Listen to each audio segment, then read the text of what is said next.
was a process. So when I started running, it was really kind of all about like, I wanted to be fast. I just wanted to accomplish something like every runner does. And I remember that like August of 2009, I finished my first half marathon. And that's when it like really hit me where I was like, wow, I can actually run. I just noticed that I could do these things, that my body could actually run. Like I could, when I finished the race, it was like, oh my gosh, I can actually do this.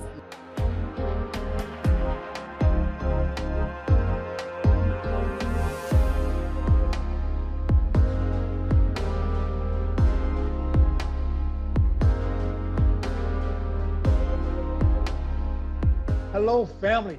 Welcome to another episode of the LiveRunBoundless show. I'm your host, Kenneth Pinkney. Today's guest is a woman. Actually, I come across her in like the Trail Running magazine. And I read her article, like, wow, okay, I gotta reach out to her. And you can say she is a woman who found her purpose, maybe even her calling, and probably in an unexpected way by doing something that she didn't like doing during early time in her life. She had used running for something that was personal, then to a passion, then a purpose, serving her community and bringing awareness to issue to lack of diversity in the running world, especially the trails. So she is truly a woman that used her platform to make a difference in her part of the world and in running. So family, let's welcome the founder of Native Women Running, ambassador of Native Women Wilderness. She is an Ultrarunner, Hoka Ambassador, the youngest of 10 siblings. Wow. And the mother of 4 kids and a wife for the Navajo Nation, Ms. Verna Volker. Welcome. Yes. Thank you. Wow, that's an intro. Thank you so much. Thank you for having me. Yeah. I know. So how your day been going so far? Pretty good. Just busy. I work full time for Native Women Running, so it's just kind of putting in those meetings and then picking up kids, or overall it's a good day. Yeah. Okay. Yeah. Being a full-time Native Women Running, that's something you mentioned earlier before we went on that wasn't a plan. But I like work sometimes. Life just sometimes we didn't plan stuff. It just happened. Right. So definitely. And running wasn't part of your life, part of your plan either. So tell the family a little bit about your life before running. Well, like I said, I was an athlete. I was an athlete, high school basketball, and running was just, I remember hating running, but as a child though, like every child, we ran outside and we played outside. So like my playground was like the desert. It was sagebrush. It was the canyons. It was muddy. So that's what I grew up in, very isolated area. And so basketball was just part of the culture. And so absolutely. I took that on and I played basketball, but I always tell the story about how I hated the part of conditioning for basketball, like running up and down the court, around the court. I was just like, you give me the ball, I'll shoot, I'll dribble, I'll drive. But I just tolerated that running. So that love of running was never something that I actually loved. Oh, I feel you. I definitely understand that. Right. I need to play before I started running to play basketball all the time. I wasn't in that shape and condition, like running up and down the court, Right. Until I started running, until I got in shape and went back on the basketball court, I could run up and down all day. But I wasn't probably shooting the basket, but I could run up and down the court, Right. Awesome. Yeah. So you would actually do basketball too. You grew up in so you live in Minnesota right now, right? Right. Yeah, I'm here in Minneapolis. Yeah. Okay, Minneapolis. Okay, then. Awesome. So you was an athlete most of your growing as a kid, basketball and things like that. So then you got to running like how did you get to running? Just tell the story. Oh yeah, it wasn't until later in life. I always kind of share that story because though though I was an athlete, Yeah. I just never loved running. I remember in college Yeah. trying a couple times, like maybe a mile, Yeah. but it wasn't until I would say 2009 when I moved here to Minneapolis where I decided to start running, because during that time we had a lot of life changes. We moved. Yeah. I had 3 little boys, you know, from like a preschooler to like a newborn. Yeah. And I was, you know, I wanted to start running to lose weight because I was taking care of everybody but myself, which is pretty normal for a mother, you know. And so then finally I decided to start running March of 2009 because I noticed here in Minneapolis there was a lot of trails. Okay. And my sister was in town and we started running, and I just thought I'll start running. And so it was a progress because I was new to it. So I had no clue about running shoes or running watches. So, but so that's how running came. If it found me later in life. Yeah. It found you. Yeah. Yeah. It happened. It's the same. Right. And so the sister encourage you encourage your sister. That's somebody you say, okay, sister, they just go exactly. Right. Yeah. And so it started as a personal reason. Like a lot of people, they start off for different reasons to lose weight, get healthy, or whatever, you know, right. A lifestyle change. But and then how do you turn your personal reason for running to your passion, and then purpose for your community? How that came about? You know, it was, like I said, it was a process. So when I started running, it was really kind of all about like, I wanted to be fast. I just want to accomplish something like every runner does. And I remember that like August of 2009, I finished my first half marathon. And that's when it like really hit me, where I was like, wow, I can actually run. And so as the years went on, I just started running more and more, but it became more of a, excuse me, like a passion for like, I just noticed that I could do these things, that my body could actually run. Like I could, when I finished a race, it was like, oh my gosh, I can actually do this. And it just became more of like today, becoming now an ultra runner in the last 4 years, my running became more purposeful. Like I started running for things that mattered. For example, as you know, I share my story about how I have dealt with a lot of trauma. And so I run for my loved ones who have passed, and I dedicate my races to them. And like my mother had passed in March, this past March. And so like this year, she passed in November of 2021. And so all my races this year are like dedicated to her. So like this passion, this personal goal became into something that's more purposeful. And so I'll write my sibling's name, like, or my mom's name on my shoe. And so like that gets me through like these long ultra races in the middle of like the desert. I know. And so that's how it's just kind of it snowballed into that. And so today I don't ever try to be like, I'm not a fast runner, but my goal is just to finish these long distances. That's what my goal is. So that's my goal too, you know. I kind of started kind of want to be fast, but now as I get into more longer running and endurance running, my goal is just finish.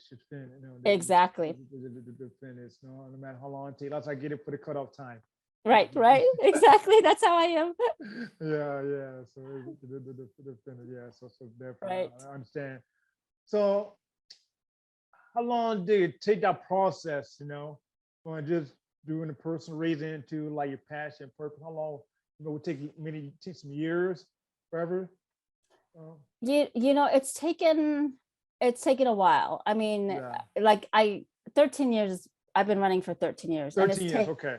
So it's taken that long, but I feel like I discovered more of a running for others probably 4 years ago. So 4 years ago. Okay. Mm-hmm. Yeah. All right. That's that. It's just an ideal. Just like how did it come about? It's just like you just the awareness of things that are going on in your community, in the Native community, and you see running as a tool to bring that awareness about. Yeah, you know, and I think there's a lot of us who are running for a purpose. Absolutely, I totally agree. And there's like this awareness, I feel like, as Native people, that we all kind of want to be part of like this movement. And so, yes, so like one of the, for missing and murdered Indigenous women, which is a crisis that our women are going through in general, our Indian population, our Native population are going missing and murdered at a high rate. And so this movement started in 2016 with an organization out in Canada. And so it's kind of snowballed to a lot of people who are doing the grounds work. I mean, I consider myself an advocate, but I'm not one that is like, there's a lot of people who are doing the grounds work of MMIW. I feel like I'm pushing for awareness. I'm pushing for just getting action to like people to donate money. And so I think Native Women Running, that's one of our causes, is to run for missing and murdered. And I think it gives everybody just a purpose, that because during the time when that was created, I was a mother. I want to be in the front lines. I want to be marching. But I thought having this idea of everybody doing it wherever they were, I think wherever they are today, I think it gives everybody a purpose. Like, you can do this too. You can just walk out your front door, run and honor these women who are missing and murdered. And that's just kind of like a humble way to do this work. So, so what does it mean, being part of the Native community, to represent your community like you have been doing for the past few years? What does it mean for you? Native people, we're not individualistic. We have our personal goals, but the work that I do is really community. It's all about community. Yes. And I feel like that's Native Women Running was created 4 years ago as a simple Instagram account. And my whole goal was to just bring representation to our women and share their stories. And that's just to be a positive an account, because so many times Native people have these negative stereotypes, especially Native women. We're fetish, what is it, the word? A lot of times people will you think about, like costumes, Pocahontas and things like that. And so I wanted to bring a positive light to our women, because these women, some of them are running, 5Ks to like ultras. And so to me, it's always been about community. And in the last year, it came together when I ran my 100K back in October. I had a crew of people that I needed a crew, because Minnesota races out in Arizona, and I needed a crew. And some of these Native followers from Instagram just came together and they crewed me at Javelina for 22 hours. And I saw these people come together for me. And then just recently we were up in Northern Arizona when we launched our first Native Woman Running team, and that crew came up from Tucson and they helped these women. There's six of them plus me running. And so they were kind of just crewing them and helping them. And so like, I saw these, like, I just remember sitting with these people and thinking, this is what Native Woman Running is about. It is about community. And I think that's just what we do, that for our community. And I have siblings who serve in the community back home. And I think that's just kind of is part instilled in my family. And so that's what I always strive for, because when I make decisions as a leader, as a founder, I'm thinking of thousands of Native women behind me that I'm making these decisions for.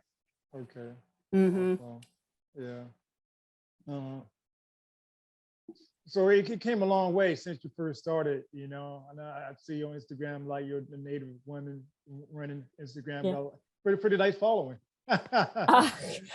I'm very proud of that, because I tell people that we never have had to do any type of paid advertisements. That's awesome. It's just, and people have just kind of gravitate to it. Or organically grown. And I'm happy about that. I mean, I've never expected it would be this big. Again, you never did expect running to be turned to what you're doing right now. you know, which was Right. pretty crazy. Yeah, it is very crazy. Yeah. So, and if you look into the future, what's your vision and goal for the Native women running in the trail running world? What you hope to accomplish? Well, I think a lot of times people of color, BIPOC runners, Yes. we're not very visible in the ultra and trail community. Yes. And I think that's one of the things that I hope to do is to continue to bring representation, because that's what I push for, but putting that representation in action. And so my future goal is right now is I'm creating teams around events.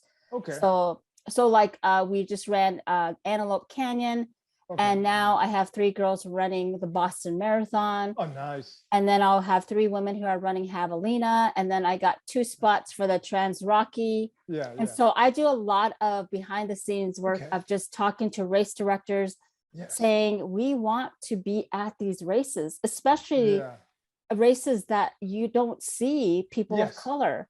And I don't want them to just extend these like registrations and say, well, we want to be tokenized. Like I want to be the one to make the decision that Native women running is going to be there, and that I'm going to be there to lead, or someone from the organization will be there to lead these women and give these women opportunities so that they could be seen at these races visibly, like in real actual life. And so that's my future goal, is to continue creating these teams and getting our women out there on the trails and ultras and all those type of different races too, even road races. Okay, so you just want to be a norm to see Native women on BIPOC, absolutely runners out there. Right. To be a norm. Exactly.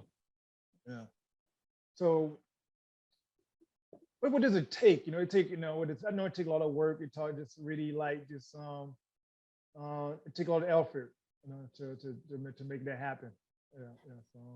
It's a lot of work. I think it's, for me especially, like I've told you, I used to be a teacher, and I'm so used to teaching elementary and younger grades. Like give me kindergarten and I will tell you how to teach kindergarten. So this like new position that this role that I'm in is I'm meeting with companies, and I'm meeting with race directors, and I think I'm saying the right thing. I think I am, because they agree with me, but I just simply share the story and my vision.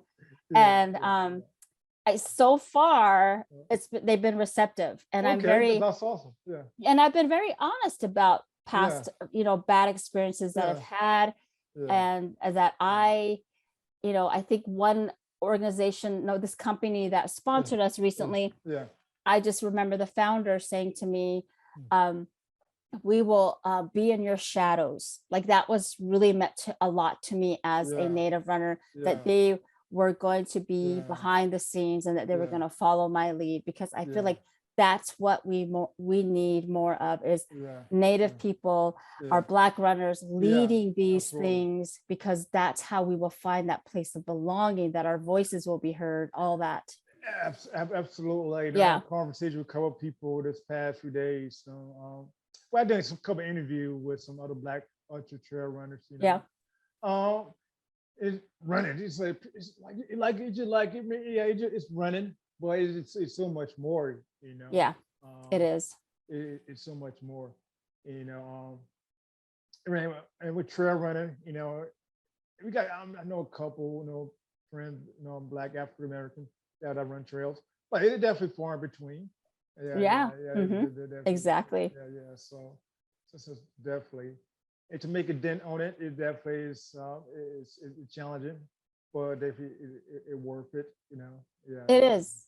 It is, and I think we're in a time right now where people want to change that. They want to hear our voices. Not everybody's going to be receptive to that, but I think it's a good time, especially with what happened in the last couple of years. And so I think there is an openness to that. And so for me, just into the trails, I never thought, being where I'm from South Carolina, I never thought I would fall over the trails, run the hill like I have been the past few years, but really a joy just being out on the trail. And, yeah, so it's a beautiful thing.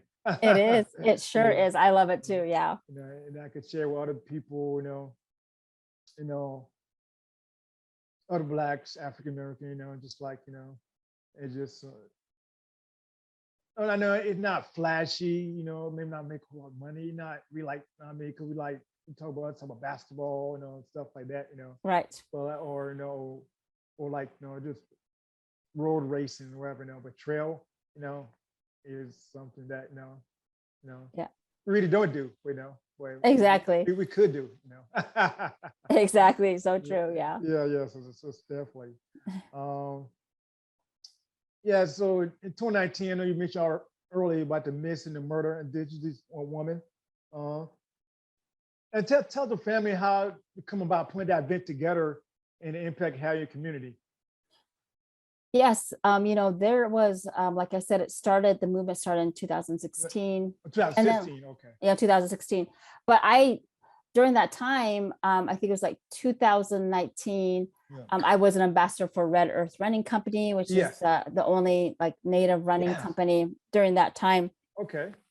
And I just remember like the founder, he would always support us and stuff and ask us like, that's awesome, if we have any ideas or anything. So I remember I was at school, I was teaching at the time, and I called him during lunch. And so I told him, I said, hey, I have this idea of doing a MMIW virtual run. Yes. And I said, yeah, we can just get stickers and people can run. And he's like, I think we can do more than that. And he goes, let's move it and let's do some t-shirts. And so he was able to get someone to design a t-shirt for us. And then, we didn't have like a registration, and people just kind of could order the shirt. Yes. And then the proceeds went to an MMIW organization. Okay. And all we did was we told people to wear their shirt, wear red, and they would hashtag us, because my whole idea was to just make it known on social media when people scroll, like, why are these people wearing red?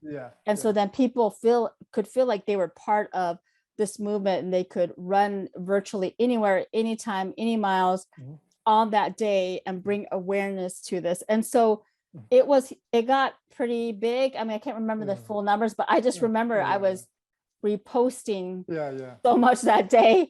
And then the next year was the pandemic, which was a little hard, and we didn't really do anything. And during that time, I wasn't really established. I was also kind of nervous about the pandemic. Like, I didn't want to be responsible for bringing people together. So I just did like a virtual prayer thing. Okay. And then people still ran despite, I didn't have anything registered or like registration or any type of like shirts and stuff.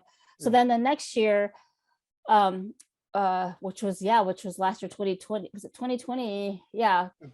No, 2020 was the year that was a pandemic. Oh, and then, okay, then 2021 was the year that February of 2021, I became a Hoka Global Ambassador, which is such an honor. I still talk about how I cried in that Zoom call when they told me. I was like, I can't believe it. So, so then Hoka has reached out to me, and they, with being an ambassador, they just want to know what they could be, how they could help and amplify my work. And so I asked them if they could be our sponsor for the MMIW virtual run, and they said yes. And I think last year I had 3,655 registered in that event. And it was overwhelming, because during that time, I did not have a leadership team. So it was just me. Oh, wow. Yeah. And working with, I did pay a few people through Hoka to help me. But overall, I was answering all the questions of the event. And then we were able to raise a big amount of money for an organization, and they were so grateful. And so it turned out really well. And so this year I have a leadership team, and I'm a little bit more ahead of the game. Yeah. And so, but yeah, it's, I think for me, it's not about me. It's about seeing these people feeling like they are part of something, because not every one of us can be on the front lines. Not everybody we can't all be doing the groundwork just to honor and bring awareness as much as we can. I truly believe that everyone can be a part of this movement wherever they are. And so it's our 3rd year now. Nice. And I'm beyond grateful for everyone who supports it. And so it's so right now we're in the process of registration, and people are so I'm very excited about it. Okay. So it's doing what you're doing right now the past few years, 3-4 years now? Yeah, 3 years, yeah. Yeah, it definitely is a big difference being a 2nd grade teacher. Yes, especially because I taught during 2020. With the pandemic, I taught like 3 different types of learning. And so I was doing that and then trying to like still do Native woman running. I don't know how, and I'm a mom of 4 kids. And so I don't know how I actually survived that, but I actually did. So, that's awesome. Just when you find something you enjoy doing, you find a way to do it, I guess, Yeah. And I don't like dread it. I really have a desire, and I'm very excited about it. And sometimes if you would have told me that I would be where I was today, I probably would have laughed or even. I know.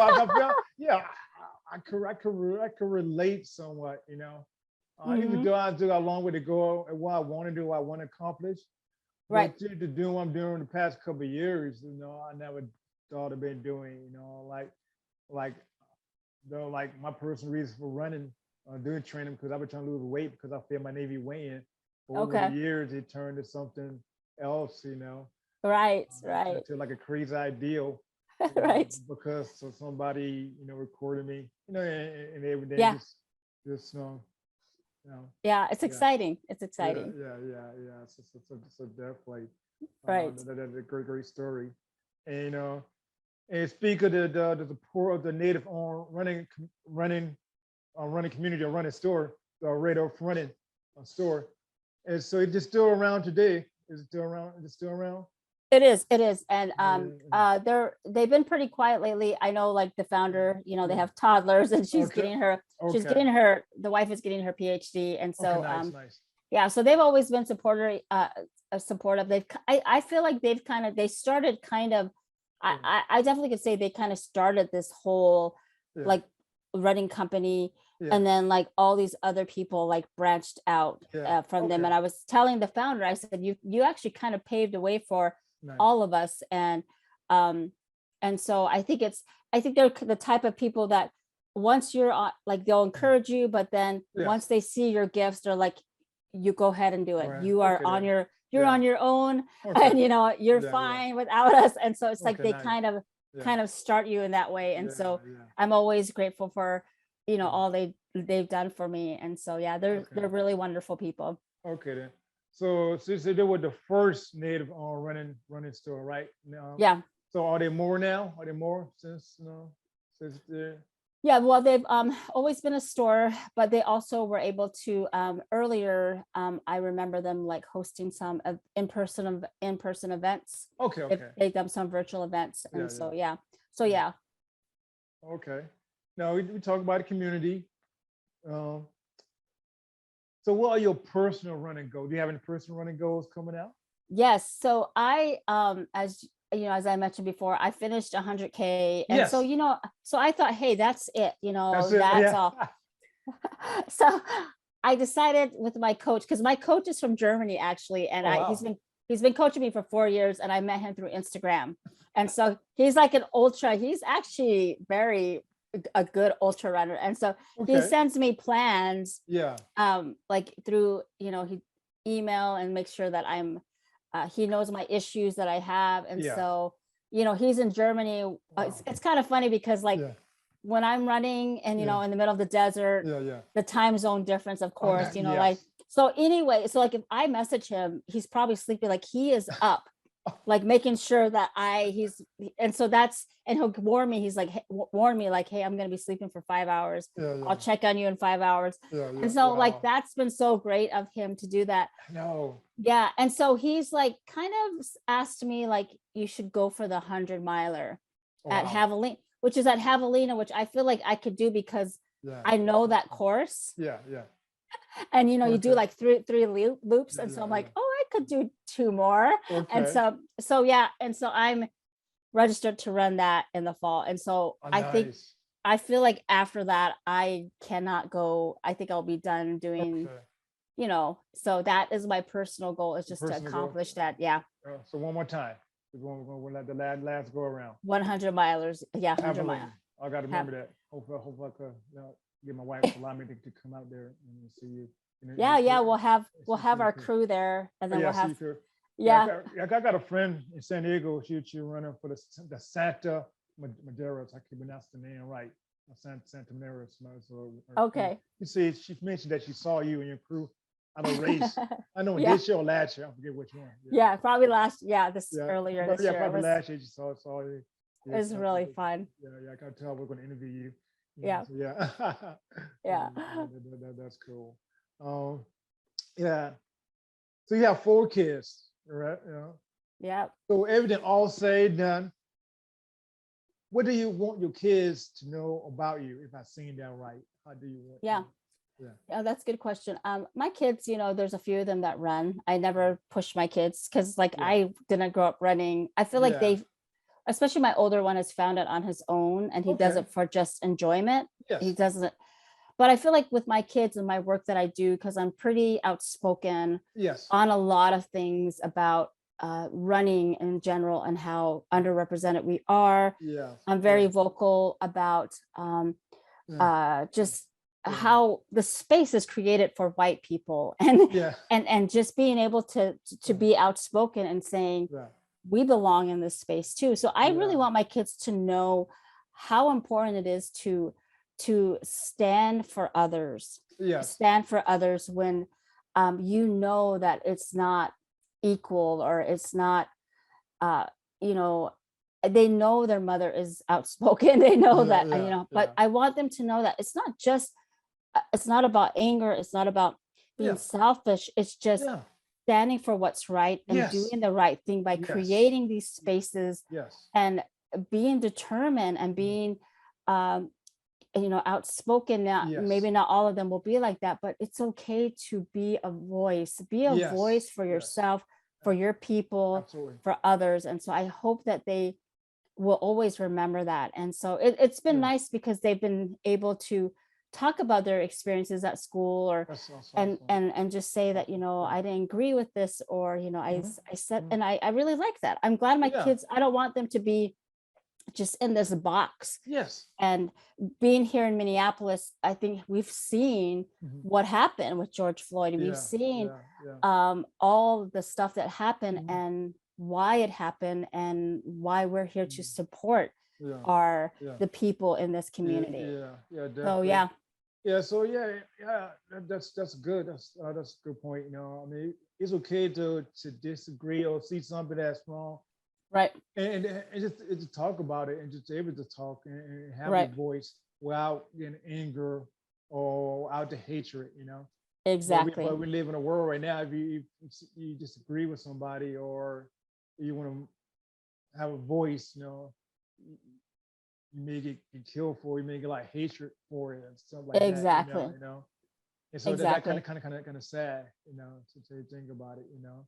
Yeah, it is, you know, and it is scary at times because I have had to, you know, speak up for things in ways where I had to protect myself, protect Native women running against people who were basically corrupting my voice or dismissing my voice. And that was very hurtful. But at the end of the day, I know I tried to do the right thing. Yes. Absolutely. And so it's on other people who choose not to be accountable. And so I think it's scary, but at the same time, I can look back and say, I was trying to do the right thing. It is the right thing. So that's lovely.